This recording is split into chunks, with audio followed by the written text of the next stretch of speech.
Good morning, everyone. Thank you for joining us today. My name is David Kazansky. As the chair of the Credentials and Elections Committee for the 2020 AFT Convention, it is my honor to announce the results of the election for AFT President, Secretary Treasurer, and Executive Vice President, as well as the Vice Presidents and delegates to the AFL-CIO Convention. One note before we get to the results: there were approximately 15 ballots where delegates chose to write in candidates, but since the election rules that were approved for this convention did not allow for write-in votes, those votes were not counted. The official results will be on your screen now.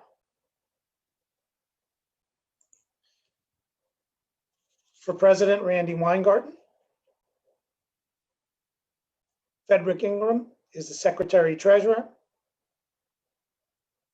and Evelyn De Jesus, the Executive Vice President. Additionally, 43 AFT Vice Presidents were elected. Their names will be on the screen now.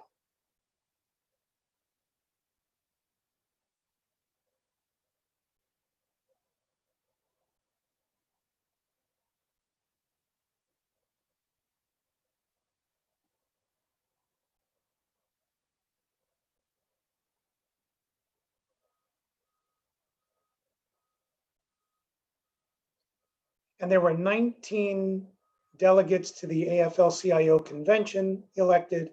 Their names are on your screen.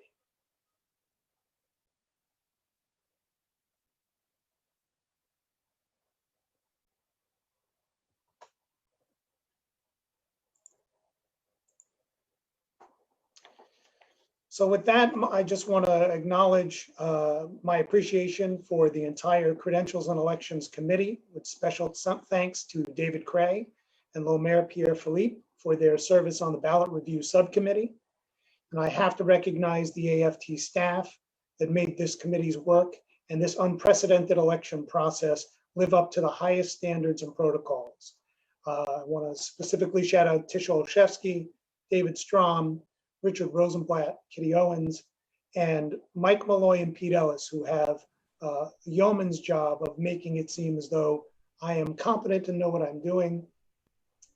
And they have done an amazing job with the ballot company to make sure that this election stuck to the protocols and standards that we expect for AFT.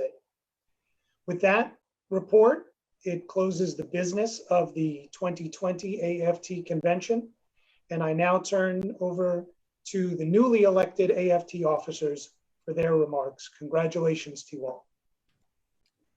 Thank you, David. And I just want to say thank you for all of what, and I'm going to take my mask off to do this, as long as we're going to make sure we wipe down the mics.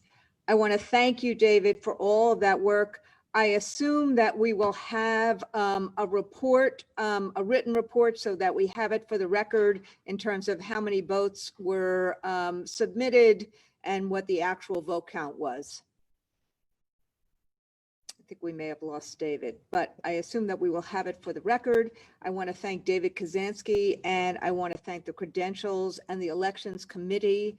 I want to thank the staff. I want to thank everyone who in the last month, in this kind of never land of the first time we've ever had balloting at a 30-day balloting program, to who have done yeoman's work. I also want to particularly thank the outgoing Secretary Treasurer, Loretta Johnson, who I spoke to this morning because we have been together doing this work together for over 12 years.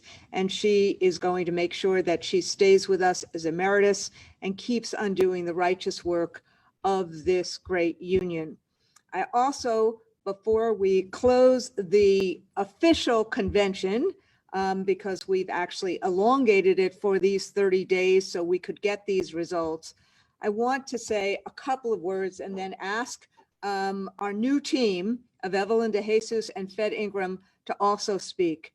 I want to say to our members and to our communities, it has been a great honor for both Loretta and myself to lead this union. and it is a great honor to continue to lead this union.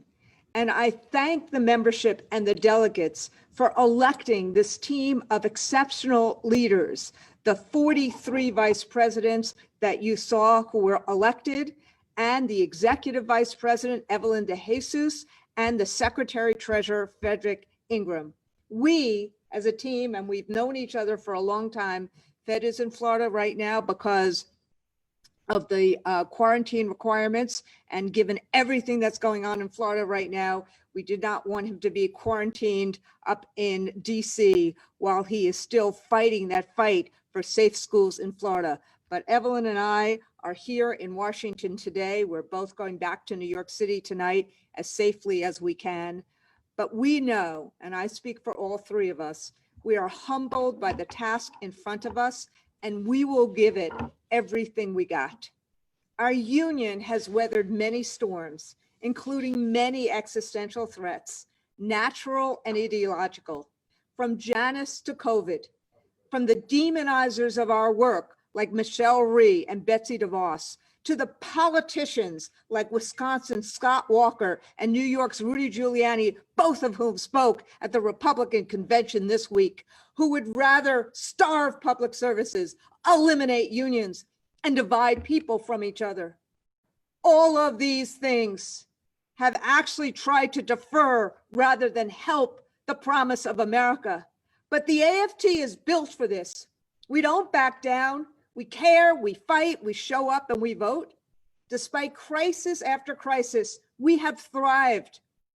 We have risen because of your work and your activism. And even with everything that's been thrown at us in this country, our union is growing. Our country has never faced the threats that we have now before us. It's not just the three immediate crises America is confronting, as I said back in July at our convention: the public health pandemic, worsening economic inequality, and a long overdue reckoning with racism.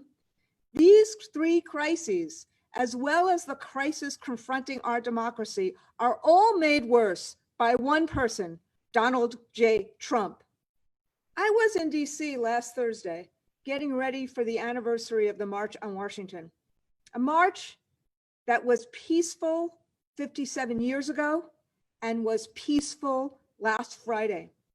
President Trump was in Washington too, right down the street from that march, using the White House as a prop the night before, sowing the seeds of division.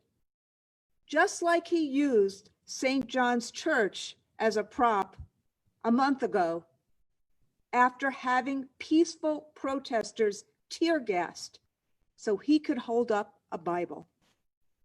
Let's be clear.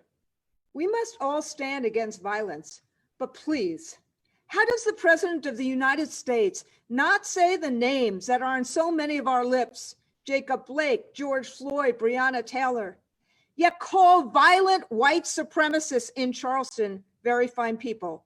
How can the president cheer on caravans of white supremacists in Portland and refuse to condemn the killing of two protesters by a 17-year-old white teenager who had traveled from Illinois to Kenosha, Wisconsin, armed with an assault rifle? This is not the way any president should act. It's not the way any leader should act. And it's not just his refusal to calm a tense nation. It's the mishandling of the crises before us. To hear Trump supporters say his handling of the corona pandemic, I can't even say it, was a smashing success. To hear Governor Ron DeSantis say that, to hear them congratulate each other, the reality is quite different. His response, Trump's response, has been inept and chaotic.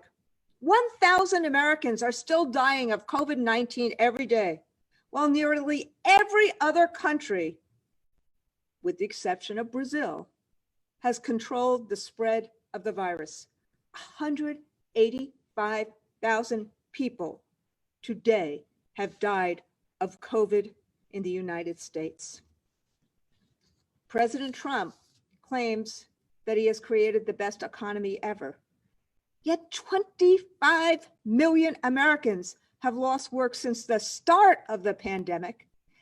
Economic inequality is on par with the Gilded Age, and even before the pandemic, 40% of Americans couldn't cover the cost of a $400 emergency.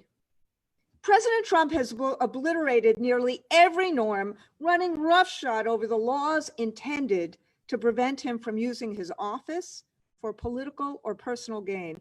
And we haven't even talked about yet the post office or Betsy DeVos. Where do we go from here? Chaos or community? As Martin Luther King Jr. asked in his final book. Trump wants chaos. You saw that in full display at his convention and the days that followed. And you see that in the reopening of schools. How much more evidence do we need to know that we need to vote in this election like our lives depend on it? Because they do. We choose community. I usually love this time of year when students and school staff, renewed from a summer break, return to school with excitement. I love visiting schools, talking with children, getting to admire the amazing work our members do. I miss that. In a very real way, I'm sure you feel the same. I mourn that. We all want to get back to school. We all want to be there in person with our students, but you cannot pit learning against lives. Yet that is what Trump and his acolytes try to do. That's why we have done as the AFT what we know to do, what we try to do all the time, marshaling our knowledge and our expertise, and then fighting for it, fighting for safe schools on the streets, in the courts, and in coalition with parents and communities.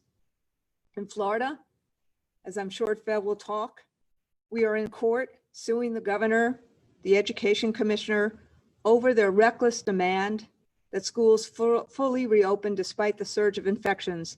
And now, through their attempt to silence and thwart the data of those infections. In New York, despite everything the UFT has done to get back to schools with the right precautions, it may come down to a safety strike, although right before we opened up this last piece of our convention, it looks like, it's good that this meeting is being recorded. It looks like they have gotten to a settlement. In Boston, in Cleveland, Los Angeles, and Newark, we've negotiated key safety provisions and innovative distance and blended learning provisions that will both help our staffs do what they want to do to teach and help reach our students. And tomorrow, September 2nd, since federal resources are more vital than ever, as we see with layoff notices going out all across the country, we will have one more day of action to get those federal resources.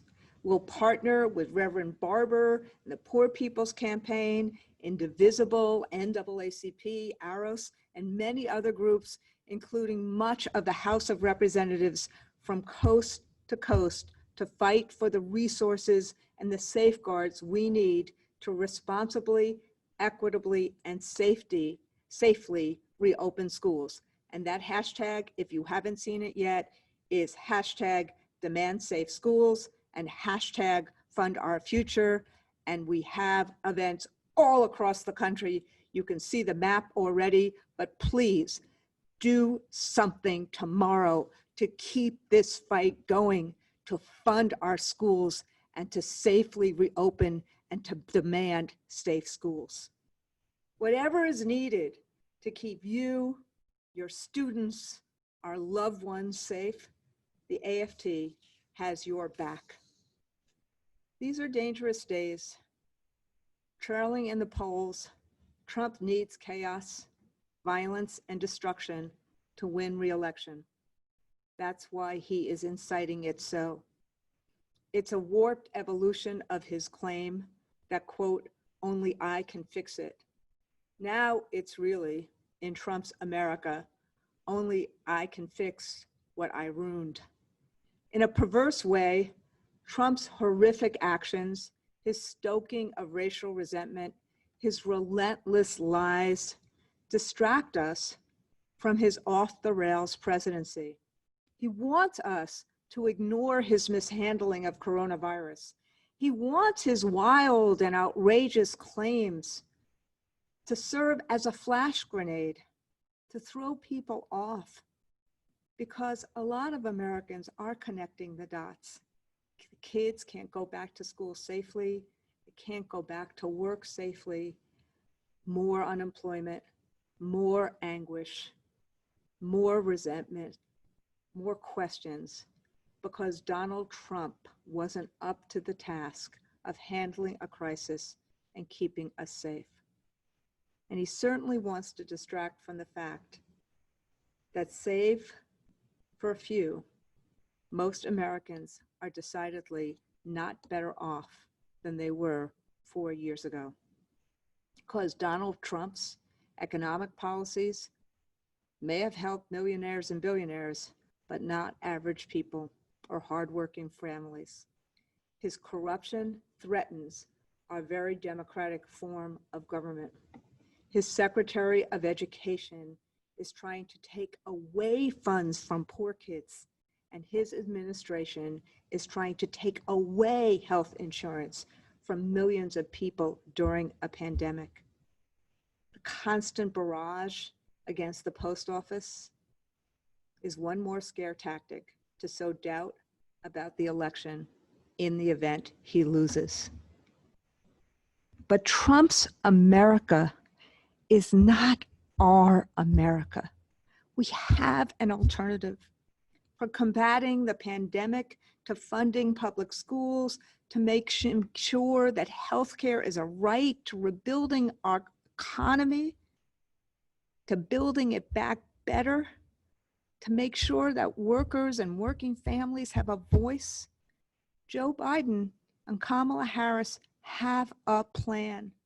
They will fund, not starve, public education. The Biden administration will triple Title I funding, will fully fund IDEA, will expand community schools, which we need so much right now, will provide universal pre-K. They have bold, comprehensive plans to address the climate crisis. They have bold plans to expand, protect and expand retirement security, to make college affordable, to help borrowers who are in student debt, who are buried in student debt, to give every American the right to affordable, reliable health care, to have a humane approach to immigration, to uphold the rights of every American, justice, an opportunity for all, freedom for all, and to create true economic fairness and opportunity. It's not just that Joe Biden and Kamala Harris have these plans. It's that they understand you have to combat a virus before you can really reopen an economy and reopen schools. You have to make sure states and schools and hospitals and other healthcare institutions have the resources they need to maintain essential services. That is what a caring, competent, effective administration would do. Without the lies, without the vitriol, without the chaos. They pull us together, not divide us. But none of this will happen if we don't elect Joe Biden and Kamala Harris. And that is our job in the next 62 days. That is our first job as this newly elected leaders of the AFT. So please go to aftvotes.org. Download the AFT Votes app, check your voter registration, encourage others to register, vote, and vote early if you have that option. And by the way, today is National Poll Worker Recruitment Day. Poll workers are crucial for our democracy, even now more than ever. Please sign up and help at a polling location. I'm going to do that on November 3rd, and I hope you join me all across America. And by the way, Keep an eye out for a bus in October wrapped with our AFT Votes logo. We'll be rolling through battleground states, yes, on a bus, and yes, safely the entire month of October. Let me end the way I normally start. Because amid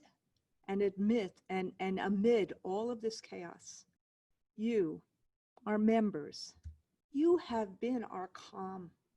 You have been the glue that has nurtured, supported, taught, fed, and cared for our communities. Our nurses and our health professionals who faced down a pandemic with bravery, compassion, and expert care, holding the hands sometimes of people who were dying, the only person in a room because the family couldn't be there. Our public employees who took the place on our front lines, our professors and teachers who used every ounce of your ingenuity and expertise to keep your students learning under such difficult and unprecedented conditions, our food service personnel, our paraprofessionals, our custodians, our bus drivers, our school secretaries, our school counselors, and other school staff. All of our members who leapt into action to feed, to protect, to serve, to nurture a very, very, very anguished and terrified population of Americans, particularly in the first days of this COVID crisis. You are the light so that in the darkest days, hope was never extinguished. That's who we are as a union. We care, we fight, we show up, and we vote. In this moment, I hope for only better days ahead of us. And if that is not possible, we will approach every single day the way we always do, with values, with soul, with heart, and with fight, because we know that together we can accomplish things that would be impossible on our own. We've done that every single day for decades and generations. So thank you for all you do. Thank you for allowing us this honor to lead this great union. Thank you for what you will do in the run-up in these 62 days to November 3rd to elect Joe Biden and Kamala Harris and our allies that we need up and down the ballot who will move us forward to create that better life and better future for all Americans. Thank you. Thank you. Thank you so much, Randy. I am humbled and honored to be with you. And my sister, Evelyn DeJesus, congratulations to you. This is a humbling experience for me to be with two giants of the labor movement. Evelyn, for your long, hard years in New York City and all that you have done, thank you so much. Randy, for what you do around this nation and around this world, for the movement for public education and healthcare workers and all of our nurses and our healthcare practitioners, thank you. I want to thank my wife and kids for their undying support in this movement and in my professional journey. It's very important to me to have family backing you along the way. I believe that history will record this Weingarten era as one of fierce activism, steadfast convictions, and an ability to move an agenda that is second to none. To be part of a legacy like that is momentous. My relationship with Randy started when I was Secretary Treasurer of my home local, the United Teachers of Dade in Miami. She took the time, of which she doesn't have a lot of, because I simply don't believe Randy has slept since 2007. But she took the time anyway to talk to a young leader, one-on-one, many times over, and she helped me to become a better leader. And for that, I thank her. She didn't have to take that time. But that's who Randy Weingarten is. She cares, she fights, she shows up all the time, every time, even if that time is way past normal business hours. And so Randy, I am ready to stay up way past normal business hours with you every step of the way on this long journey for equality, for justice, and a better democracy. Before I go any further, I want to acknowledge where my journey started. I grew up in the inner city of Miami. My family is a union family. Both of my parents worked as city bus drivers, proud union members of TWU 291. My dad is still working, 40 years on the job. They told me and all three of my brothers that if you get a job and you can get in the union, you do that. The union helped to feed us, to clothe us, put a roof over our heads. And so I got in the union. I paid my dues. I joined my home local UTD in Miami.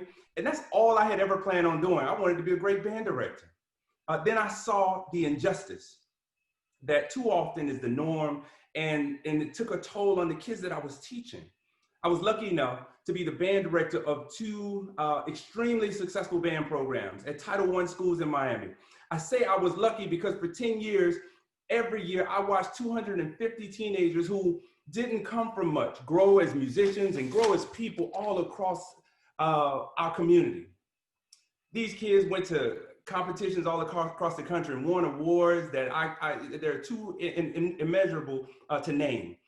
They started to see opportunities all around them. And then when they came home, they were treated less than. They didn't get the same resources as other kids as in richer neighborhoods. They didn't get the same chance at success. They were tested ad nauseum. And why?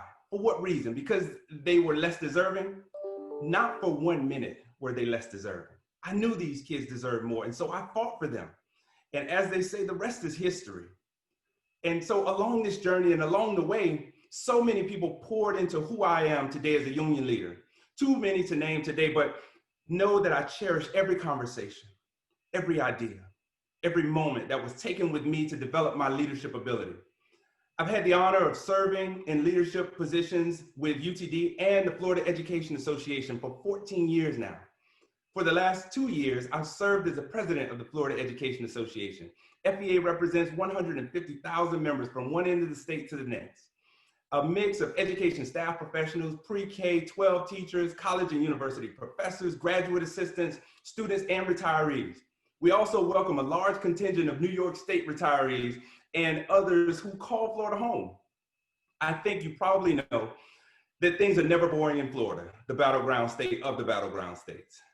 There's always some kind of reason to organize. And thanks to the incredible union brothers and sisters across the state of Florida, when FEA organizes, FEA wins. FEA just logged another win last week when a circuit court judge decided the state could not withhold school funding if schools didn't fully reopen in person 5 days a week, which jeopardizes lives given the spread of the coronavirus in Florida. That fight continues. And FEA President Andrew Spar and Vice President Carol Goronskis and the FEA team, I'm sure they're up to the fight. And I want to thank Randy for all of her efforts and all of her supports for that lawsuit and that effort. All across this country, the AFT is fighting back. It means standing up for our kids and for our communities. It means standing up for my union brothers and sisters and with my union brothers and sisters, because I've had enough of injustice, and I know you have too. This brings me to where we are now as a country and as a democracy. It is not enough to say that we're at a critical point. We passed critical a long time ago. Donald Trump and the people around him have shown us their version of democracy and justice. It is not democratic and it is not just. They ignored the funding that we need all across this country in the middle of a pandemic. And now our colleagues are worried about putting food on the table, paying rent, and paying their healthcare bills in what is supposed to be the richest country in the world. They have said nothing about Jacob Blake, a black man who was shot in the back 7 times at close range by a white police officer who was supposed to protect and serve. That is not justice. We must organize, we have to fight, and we have to win. There is no plan B. Plan A is to do everything we can to elect Joe Biden and Kamala Harris. The AFT is aiming to take 100,000 actions a month. That's with your help to support the Biden-Harris ticket. Phone calls, emails, texts, and other mobilizations.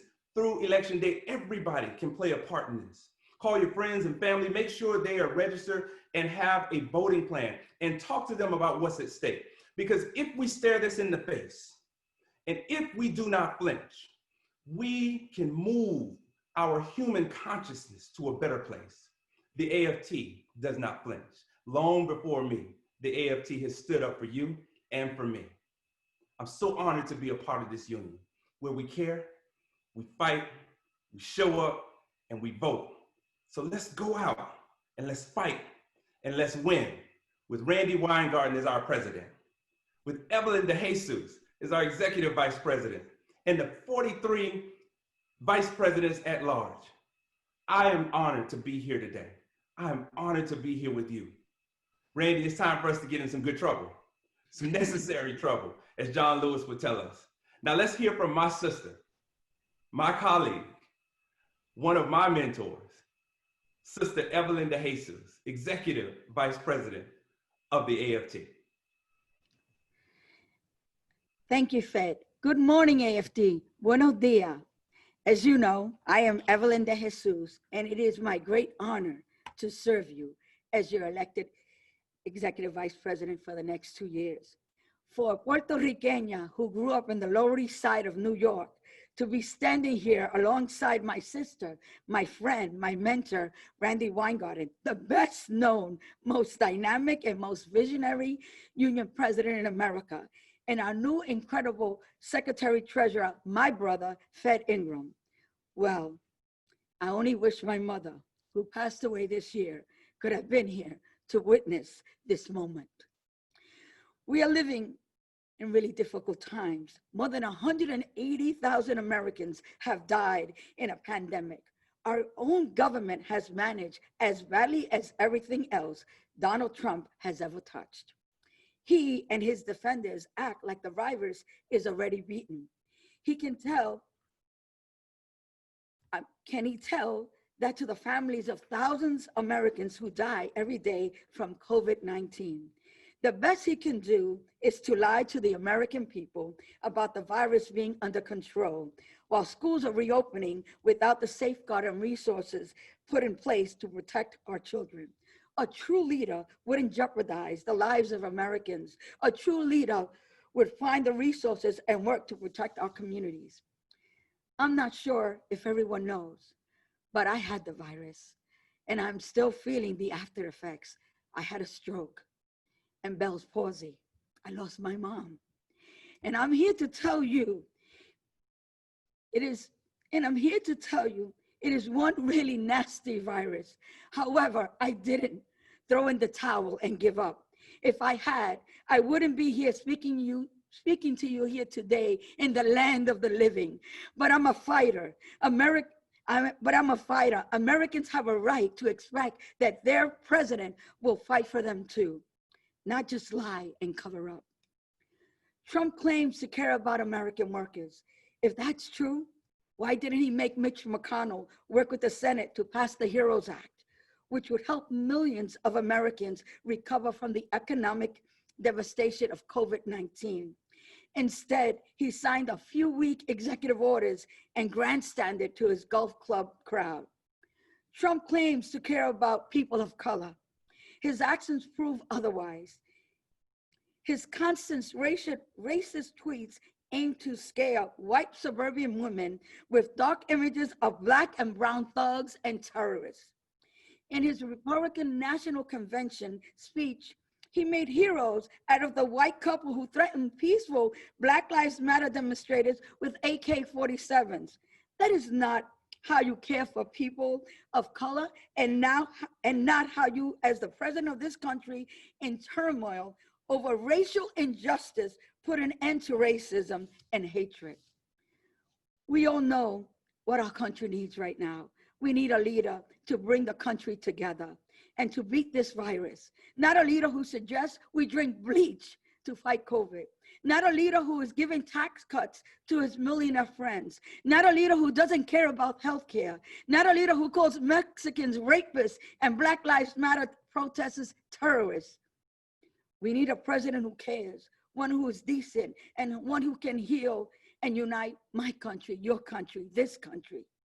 America needs what we do every day in the AFT. We care, we fight, and we show up. Together, united, we will accomplish what we could never achieve on our own. And what are we going to accomplish? We're going to vote. We are going to spend the next 62 days making sure that we elect Joe Biden and Kamala Harris into the White House, that Nancy Pelosi keeps the House, and that Mitch McConnell and the Republicans no longer run the Senate. We've all heard that the road to the White House runs through the Latino community, which is why this Latina, virus or no virus, is going to be spending every minute these next 62 days energizing and mobilizing Latino voters to get rid of Donald Trump and reclaim the soul of this country. The AFT is working with great partners on a voter education campaign to ensure Latinos have full access to the ballot box, including language accessibility. We know that Donald Trump and Republican governors will be doing their best to suppress Latino voting. They're running digital ads trying to persuade Latinos that Trump and the Republicans are their friends, so they don't have to vote. We know that's not true. Trump trashes us all the time. If he cared about the millions of Latinos who are essential workers in the healthcare, agriculture, and transportation industries, he would do something about the virus instead of putting them in danger every single day. He wouldn't have tried to deport the dreamers. He would have done something about the terrible inequities in public education Latinos face before the virus. Now remote teaching spreads across the country, but 37% of Latino households either have no broadband internet access or connect only through their phones. Where is Donald Trump? Where is Betsy DeVos sitting in her waterfront mansion in Michigan? Has she lifted a finger to help the children of color suffering from the technology gap? Of course not. In the AFT, we're not sitting on our hands. Like Randy, like Fed, and like me, you are fighters. In this fight, each of us needs to reach out to our friends and family and members, aunts, uncles, nieces, and nephews, cousins, and others. Necesitamos que hablen con sus amigos y amigas, miembros de su familia, tías y tíos, abuelas, sobrinos y sobrinos, primos. Hablen con todos sus vecinos acerca de las elecciones en noviembre. En noviembre, todos deben registrarse para votar. We have to stay together and help each other. Resist all the intimidation they're going to throw at us, because it's coming. Like threatening to have ICE agents and cops at polling places. We're going to reach out to the Puerto Rican diaspora in Florida and to Latinos in all the battleground states like Pennsylvania and Arizona, Wisconsin and Michigan and North Carolina. And who knows, even Georgia and Texas. And we're going to win. Vamos a ganar. So my fellow AFT members, you know, this is the most important election in our lifetimes. Everything we care about, everyone we care about, my daughters, Tiffany, Christina, my grandchildren, it's on the table on this election. We need to stay united and speak with one voice during the next 9 weeks. I'll be there with you. I want to thank you all for entrusting me with this office during the most critical time in our nation's history. I hope I will be worthy of your trust. Thank you. Gracias. Y Señor les bendiga.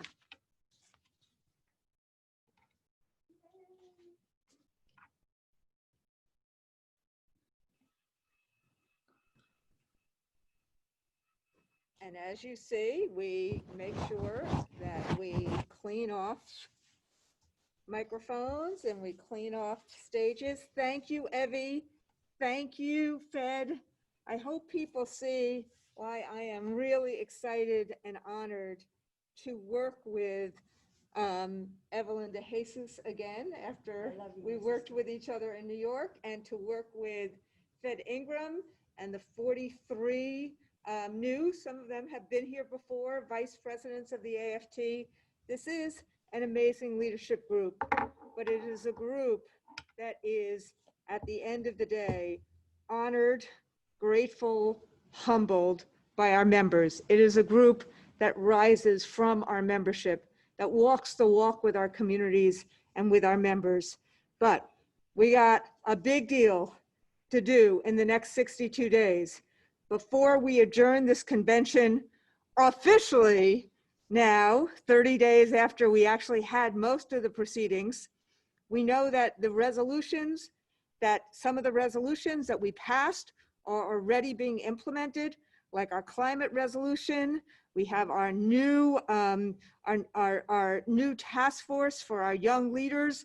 We're going to have a meeting in September. We're going to have a bunch of other things, including a new task force for our Asian and Pacific Islander members. We have the continuation of our Latino task force. We're doing the work that we have to do to change security in schools, to ensure that we decriminalize it, but yet maintain having security. But the most important work, and obviously all the work to reopen and all the work to fight for resources. But as Fed and Evie and I said, most important work we can do right now is to elect a Senate that can work with the House of Representatives, that can give bills like the Justice and Policing Act and the HEROES Act to a president, and to elect a president and a vice president who will sign those bills, who will move us forward, who will bring us together as America ought to be, as that shining light, as the Statue of Liberty so says, at that shining light, and that beacon of hope. And many of you said to me when you saw the Biden shirt that I was wearing during the convention, can we get Biden shirts? Well, we waited so that we could get Biden Harris shirts. So you can get a Biden Harris shirt right now, which Fed and Evie and I are going to be wearing for the rest of the day as we have our organizational meetings. You can get them by emailing us at aftvotes@aft.org, the same place as you can get our, the app for the 100,000 actions we have to take each and every month that Fed talked about. But get them at aftvotes@aft.org. And we are working with our state federations to make sure we distribute them. We're not going to wait till the bus gets to you to distribute them and also distribute PPE. We are going to be distributing them as soon as possible. We want to see people wearing these shirts. We want to see people out in force. And at the end of the day, like Evie, like Fed, like I said, we need a change in America. And it starts in 62 days by changing who is in the White House, and by having hope and by having light instead of chaos and instead of this darkness. Thank you, everybody, very, very much. Let's go out caring, fighting, showing up, and voting. And we are officially adjourned.